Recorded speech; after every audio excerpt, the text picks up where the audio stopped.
Hello friends, कैसे हो? आशा करता हूँ सब लोग अच्छे होंगे, मस्त होंगे। आप लोगों ने कबीरदास जी को तो जानते होंगे। कबीरदास जी के जो दोहे हैं वो समाज का जो निचोड़ होता है ना, वो निचोड़ है उनके दोहे। अगर उन दोहों को अगर हम लोगों ने अपनी ज़िंदगी में उनके अर्थ जो हैं दोहे के हकीकत में समझ लिए तो ऑटोमेटिकली हमारे दिमाग से और हमारी ज़िंदगी से ऑटोमेटिकली आधी समस्याएं खत्म हो जाएंगी। कहते हैं कि बुरा जो देखन मैं चला, बुरा न मिलिया कोई, जो दिल खोजा आपना, मुझसे बुरा न कोई। इस संसार में बुराई खोजने चला मैं, तो मुझे बुरा न मिला कोई। और हर किसी के पास गया, लेकिन हमको बुरा कोई नहीं मिला। फिर भी जब मैंने अपना मन झाँक कर देखा तो मैंने खुद को बुरा पाया। तो इसका अर्थ जो है इस दोहे का कितना सटीक है कि अगर हम अपने अंदर झाँक कर देखें कि हमारे अंदर कितनी बुराइयां हैं और कितनी अच्छाइयां हैं, अगर उन बुराइयों को मार दें और अच्छाइयों को एक्सेप्ट कर लें, तो ऑटोमेटिकली हमारे अंदर अच्छाइयाँ खुद पैदा हो जाएंगी। लोग हमको चाहने लगेंगे। जितने भी लोग होते हैं आज की डेट में, कहते हैं गाँव में देख लीजिए आप, कितने अगर वो प्रधानी में खड़ा हो जाए तो सबसे पहले हम क्या सोचते हैं कि यार ये बोलने चालने में कैसा है, अच्छा है कि नहीं अच्छा है। लेकिन हम अपना मत डालने जाते हैं, वोट देने जाते हैं, तो 100 बार सोचते हैं अपने दिमाग से, यार इसके पिताजी कैसे थे, इसके लड़के कैसे हैं, इसके पूर्वज कैसे थे, हमको सम्मान देते थे कि नहीं सम्मान देते थे, यार हमारे साथ उनका कैसा बोल बर्ताव था। 50 तरीके की बातें हमारे अंदर पैदा होने लगती हैं।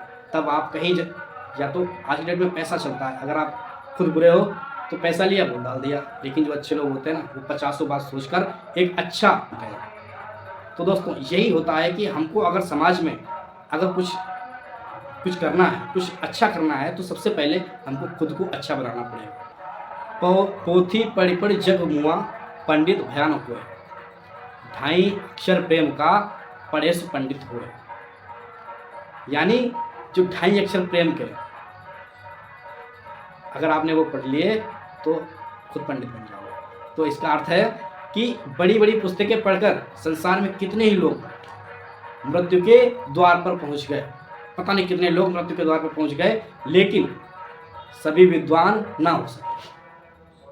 कितनी भी मोटी मोटी किताबें पढ़ ली, सब कुछ कर लिया, लेकिन अच्छाइयाँ नहीं प्राप्त की तुमने, किसी से हित व्यवहार अच्छा नहीं आपका हुआ, तो आप विद्वान किस चीज़ के?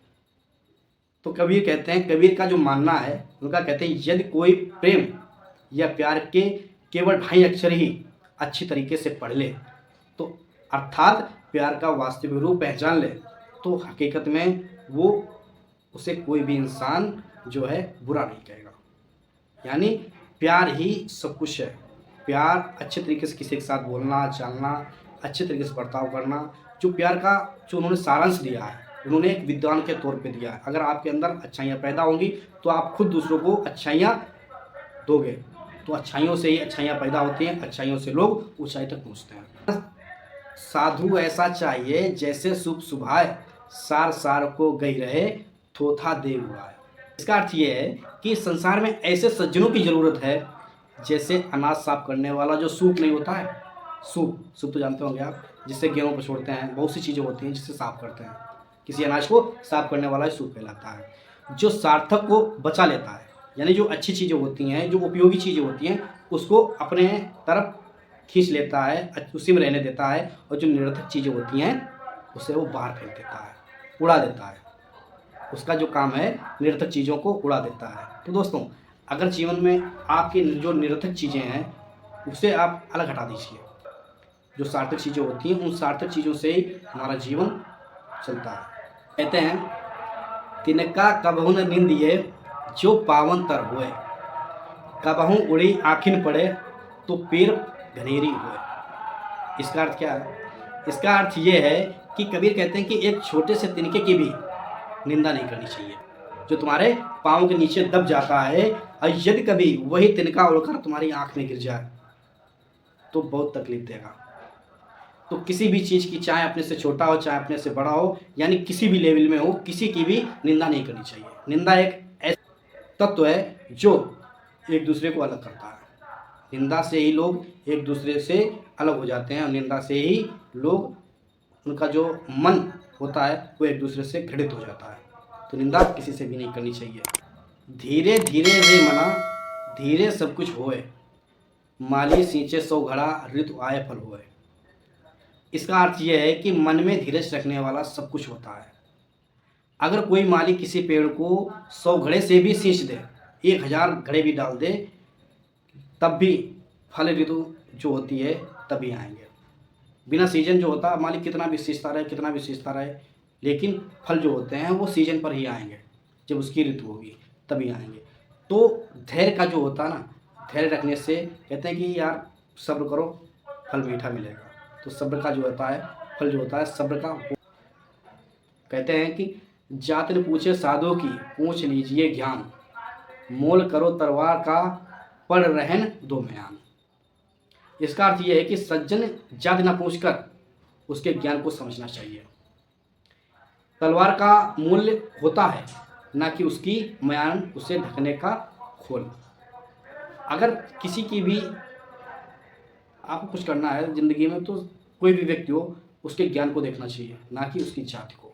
तलवार होती है, तलवार का मूल्य तो होता है, लेकिन उसकी म्यान का ढकने वाला जो खोल होता है उसका नहीं होता है। दोष पराये देख कर चला हसंत हसंत, दोष पराये देख कर चला हसंत हसंत, अपने यादन आवें जिनका आदिन अंत। इसका अर्थ यह है कि यह मनुष्य स्वभाव है, जब वह दूसरों के दोष देखकर हंसता है तब उसे अपने दोष याद नहीं आते, जिनका न आदि है और न अंत है। ज़िंदगी में कुछ भी कर लेना, लेकिन दूसरे पे हंसना मत। पता नहीं एक दिन समय हर किसी का आता है, लेकिन हंसना, जो हंसता है वही रोता है, और जो रोता है वही हंसता है। ज़िंदगी का जो यही उसूल है, किसी न किसी का एक दिन अवश्य आता है, किसी पर हंसना नहीं चाहिए। जा तिन पाया गहरे पानी बैठ, मैं बफुरा बोढ़न रा किनारे बैठ। इसका अर्थ ये है कि जो प्रयत्न करते हैं वे कुछ ना कुछ वैसे ही पा लेते हैं, जैसे कोई मेहनत करने वाला गोताखोर गहरे पानी में जाता है और कुछ ना कुछ अपने साथ लेकर आता है। ऐसे ही, लेकिन कुछ बेचारे लोग ऐसे भी होते हैं, कहते हैं यार पानी बहुत गहरा है, और किनारे ही बैठ जाते हैं और कुछ नहीं पाते हैं। लेकिन जो संघर्ष करते हैं वही सब कुछ पाते हैं। कहते हैं कि बोली एक अनमोल है, जो बोली कोई, ये तराजू तौल के तब मुख बाहर आनी हो। तो हकीकत में इसका जो अर्थ है, यदि कोई सही तरीके से बोलना जानता है तो उसे पता है कि वाणी एक अनमोल रत्न है, इसलिए वह हृदय के तराजू में तोड़कर ही उसे बाहर निकालने देता है। जो इस भाषा को समझ गया ना, वो ऑटोमेटिकली हर चीज़ को समझ जाएगा। अपनी भाषा को सोच समझ कर बोलना चाहिए कि हमको क्या बोलना है, क्या नहीं बोलना है। जो सामने वाला पर्सन उसे हमारी बातों से उसके दिल को ठेस तो नहीं पहुँचेगी। तो हर चीज़ को जो है सोच समझ कर बोलना चाहिए। अति का भला न बोलना, अति की भली न चूप, और अति का भला न बरसना, अति की भली न धूप। इसका अर्थ ये है कि ना तो अधिक बोलना अच्छा है, ना ही जरूर से ज़्यादा चुप रहना अच्छा है। जैसे बहुत अधिक वर्षा भी अच्छी नहीं है और बहुत अधिक धूप भी अच्छी नहीं है। हद से ज़्यादा जो बोलना होता है ना, वो अपने लिए ही नुकसानदायक हो जाता है।